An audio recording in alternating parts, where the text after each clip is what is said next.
Welcome back Aisha's കിച്ചണിലേക്ക് എല്ലാവർക്കും സ്വാഗതം. അപ്പോൾ ഇന്ന് വന്നിട്ടുള്ള ഒരു അടിപൊളി ഫിഷ് ഫ്രൈ റെസിപ്പിയും കൊണ്ടാണ്. നമ്മൾ റെസ്റ്റോറൻറ്റിൽ നിന്നൊക്കെ കഴിക്കുന്ന ഒരുപാട് മസാലയോട് കൂടിയിട്ടുള്ള മത്തി ഫ്രൈ ഒക്കെ ഉണ്ടല്ലോ, മീൻ ഫ്രൈ ആക്കുമ്പോഴും മത്തി ഫ്രൈ ആക്കുമ്പോഴൊക്കെ ഉള്ള നല്ലൊരു അടിപൊളി റെസിപ്പിയാണ്. അപ്പോൾ എല്ലാവരും ട്രൈ ചെയ്യുക, ഫീഡ്ബാക്ക്സ് അറിയിക്കുക. അപ്പോൾ അതിനായിട്ട് ഞാൻ കുറച്ചധികം മത്തി എടുത്തിട്ടുണ്ട്. അതിൻ്റെ അളവുകളൊന്നും ഞാൻ പറയുന്നില്ല. അപ്പോൾ മത്തി ചെറിയ മത്തിയാട്ടോ. അപ്പോൾ അത് നന്നായിട്ട് കഴുകി വരഞ്ഞെടുത്തിട്ടുണ്ട്. ഇനി ഇതിലോട്ടുള്ള മസാലപ്പൊടികളൊക്കെ നോക്കാം. 1 ടേബിൾ സ്പൂണ് മുളക് പൊടി എടുത്തിട്ടുണ്ട്. എരിവ് ഇഷ്ടമുണ്ടെങ്കിൽ കുറച്ചുകൂടെ എടുക്കുക. അതുപോലെ 2 ടേബിൾ സ്പൂണ് മല്ലിപ്പൊടി എടുത്തിട്ടുണ്ട്. 1/2 ടേബിൾ സ്പൂണ് മഞ്ഞൾപ്പൊടി, ആവശ്യത്തിന് ഉപ്പ്, പിന്നെ വിനാഗിരി ഒരു 2 ടേബിൾ സ്പൂൺ കേട്ടോ.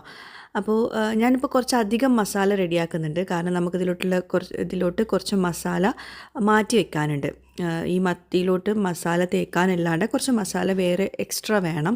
അപ്പോൾ അതിനായിട്ട് കുറച്ചധികം എടുക്കുന്നുണ്ട് കേട്ടോ. അപ്പോൾ അത് നന്നായിട്ട് മിക്സ് ചെയ്തെടുത്തിട്ടുണ്ട്.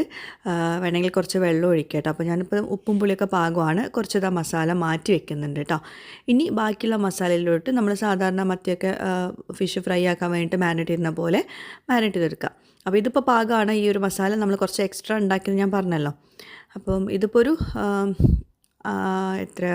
ഒരു 1/4 കിലോൻ്റെ മേലെ ഉണ്ടാവും. കറക്റ്റ് മെഷർമെൻറ്റ് ഞാൻ നോക്കിയിട്ടില്ല. അപ്പോൾ നിങ്ങൾ ഈ ഒരു അളവ് നോക്കിയിട്ട് എടുക്കുക. എന്നിട്ട് നമ്മൾ വെളിച്ചെണ്ണ ചൂടാക്കിയിട്ട് വെളിച്ചെണ്ണ നന്നായിട്ട് ചൂടായ ശേഷം ഇതുപോലെ മത്തി ഫ്രൈ ആക്കി എടുക്കുക. അപ്പോൾ ആദ്യം നമ്മൾ സാധാരണ മത്തി ഫ്രൈ ആക്കുന്ന പോലെ തന്നെ നമ്മൾ പാനിൽ എണ്ണയൊക്കെ ചൂടാക്കി ഇതുപോലെ ഒരുമിച്ച് വെച്ചിട്ട് ഒരു വശം നന്നായിട്ട് ഫ്രൈ ആയ ശേഷം തിരിച്ചിട്ട് കൊടുക്കുക. അപ്പോൾ ഇതുവരെ നിങ്ങൾ സാധാരണ നമ്മൾ മീനൊക്കെ ഫ്രൈ ആക്കുന്ന പോലെ ആയിരിക്കും. മല്ലിപ്പൊടി പലരും ചേർക്കാറുണ്ടാവില്ല മീൻ ഫ്രൈ ആക്കുമ്പോൾ. പക്ഷേ മല്ലിപ്പൊടി ചേർക്കുമ്പോൾ പ്രത്യേക ഒരു ടേസ്റ്റ് തന്നെയാണ്. ഒന്ന് ട്രൈ ചെയ്ത് നോക്കണം കേട്ടോ. പലരും പറഞ്ഞിട്ടുണ്ടായിരുന്നു മല്ലിപ്പൊടി ചേർക്കാത്തവരൊക്കെ മല്ലിപ്പൊടി ചേർത്ത ശേഷം ഭയങ്കര ടേസ്റ്റായിരുന്നു എന്നൊക്കെ. അപ്പോൾ ഒരു വശം നന്നായിട്ട് കുക്ക് ചെയ്തിട്ട് തിരിച്ചിട്ട് കൊടുക്കുക കേട്ടോ. പിന്നെ പലരും പറയാറുണ്ട് മീൻ തിരിച്ചിട്ട് കൊടുക്കുന്ന സമയത്ത് പൊട്ടി പോകാറുണ്ടെന്നൊക്കെ. അത് ഒരു വശം നന്നായിട്ട് കുക്ക് ചെയ്ത ശേഷം മാത്രം പതുക്കെ തിരിച്ചിട്ട് കൊടുക്കുക. അപ്പോൾ പിന്നെ അങ്ങനത്തെ പ്രശ്നങ്ങളൊന്നും ഉണ്ടാവില്ല. അപ്പോൾ 2 വശം കുക്കാക്കിയിട്ടുണ്ട്. ഇനി വേറൊരു പ്ലേറ്റിലോട്ട് നമ്മൾ ഫ്രൈ ആക്കിയത് മാറ്റി വെച്ചിട്ടുണ്ട്. ഇനി സെയിം പാനിലേക്ക് തന്നെ കുറച്ചുകൂടെ വെളിച്ചെണ്ണ ഒഴിച്ചു കൊടുത്തിട്ട് ഒരു 3 ചെറിയ ഉള്ളി എടുത്തിട്ടുണ്ട്, കനം കുറച്ച് അരിഞ്ഞത്. പിന്നെ കുറച്ചധികം വെളുത്തുള്ളി എടുത്തിട്ടുണ്ട്, ഒരു 5-6 വെളുത്തുള്ളി ചെറുതായിട്ട് ചോപ്പ് ചെയ്തത്. പിന്നെ കുറച്ച് കറിവേപ്പില, പിന്നെ നേരത്തെ മാറ്റി വെച്ചിട്ടുള്ള മസാല ഉണ്ടല്ലോ, അതെല്ലാം കൂടി നന്നായിട്ട് വഴറ്റിയെടുക്കുക കേട്ടോ.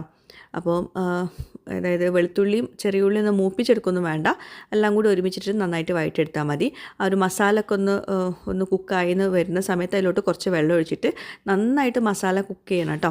പിന്നെ ഹൈ ഫ്ലെയിമിൽ വെക്കരുത്, വളരെ കുറച്ച് ഫ്ലെയിമിൽ വേണം ഇത് ചെയ്തെടുക്കാൻ, അല്ലെങ്കിൽ മസാല കരിഞ്ഞു പോകും. അപ്പോൾ മസാല കുക്കായിട്ടുണ്ടെങ്കിൽ മുകളിൽ ഇങ്ങനെ എണ്ണ തെളിഞ്ഞ് വരും. അപ്പോൾ ഇങ്ങനെ എണ്ണ അങ്ങനെ മുകളിൽ തെളിഞ്ഞ് വരുന്ന സമയത്ത് ഇതിലോട്ട് നമ്മൾ ഫ്രൈ ആക്കി വെച്ചിട്ടുള്ള ഫിഷ് ഇട്ട് കൊടുക്കുക കേട്ടോ. അപ്പോൾ ഈ ഒരു ഗ്രേവിയിലോട്ട് ഇത് ഡ്രൈ ആക്കണ്ട, കുറച്ചൊരു ഗ്രേവിയോട് കൂടിയിട്ട് തന്നെ ഇങ്ങനെ എണ്ണ തെളിഞ്ഞ് വരുന്ന സമയത്ത് അതിലോട്ട് മീൻ ഇട്ട് കൊടുക്കുക. എന്നിട്ട് നന്നായിട്ടൊന്ന് ഇതുപോലെ ഒന്ന് പാൻ കൊണ്ട് തന്നെ അങ്ങനെ ഒന്ന് മറിച്ചിട്ട് കൊടുക്കുക. നമ്മൾ സ്പാറ്റിൽ വെച്ചിട്ട് മറിച്ചിട്ട് കൊടുക്കുകയാണെങ്കിൽ ചിലപ്പോൾ മത്തി പൊട്ടിപ്പോവും. ഇതുപോലെ ചെയ്തെടുത്താൽ മതി. ഇല്ല നിങ്ങൾക്ക് ഇനി എന്തെങ്കിലും ബുദ്ധിമുട്ടുണ്ടെന്നാണെങ്കിൽ, മറിച്ചിട്ട് കൊടുക്കാൻ ബുദ്ധിമുട്ടാണെങ്കിൽ നിങ്ങൾക്ക് വേറൊരു പ്ലേറ്റിലോട്ട് മസാലയും എല്ലാം കൂടി ഒന്ന് മിക്സ് ചെയ്ത് കൊടുത്താൽ മതി. അപ്പോൾ ഇത് നമ്മൾ റെസ്റ്റോറൻറ്റിൽ നിന്നൊക്കെ കഴിക്കുന്ന ഒരുപാട് മസാലയോട് കൂടിയിട്ടുള്ള നല്ല അടിപൊളി ടേസ്റ്റിലുള്ള മത്തി ഫ്രൈ ആക്കിയതാണ്. എന്തായാലും നിങ്ങളിത് ട്രൈ ചെയ്ത് നോക്കണം. ഭയങ്കര ടേസ്റ്റാണ്. നമ്മൾ മത്തി ഒരുപാട് മസാലയോട് കൂടിയിട്ട് ഫ്രൈ ആക്കുക, അല്ലെങ്കിൽ ഏത് മീനാണെങ്കിലും ഒരുപാട് മസാലയോട് കൂടിയിട്ട് ഫ്രൈ ആക്കുന്നതിലും ടേസ്റ്റാണ് ഇതുപോലെ കുറച്ച് മസാല മാറ്റി വെച്ചിട്ട് മുകളിൽ ഇതുപോലെ എല്ലാം കൂടി കമ്പൈൻ ചെയ്ത് കൊടുക്കുന്നത്. അപ്പോൾ എല്ലാവരും ട്രൈ ചെയ്യുക. ആ ഒരു വെളുത്തുള്ളിയുടെ ഫ്ലേവറൊക്കെ നന്നായിട്ടുണ്ടാവും, മീനിൽ നന്നായിട്ട് പിടിച്ചിട്ടുണ്ടാവും ലാസ്റ്റ് വെളുത്തുള്ളി ചേർക്കുന്നതുകൊണ്ട് തന്നെ. അപ്പോൾ എല്ലാവരും ട്രൈ ചെയ്തിട്ട് ഫീഡ്ബാക്ക്സ് എഴുതിയിരിക്കാൻ മറക്കരുത്. അപ്പോൾ ഇന്നത്തെ റെസിപ്പി എല്ലാവർക്കും ഇഷ്ടമായിട്ടുണ്ടെങ്കിൽ ലൈക്ക് ചെയ്യുക, നിങ്ങളുടെ കമൻറ്റ്സ് അറിയിക്കുക, നിങ്ങൾ ഫ്രണ്ട്സുമായിട്ട് ഷെയർ ചെയ്യുക. പുതിയൊരു വീഡിയോയുമായിട്ട് വ്ളോഗുമായിട്ടൊക്കെ വരുന്നവരേക്കും ബൈ. Thank you.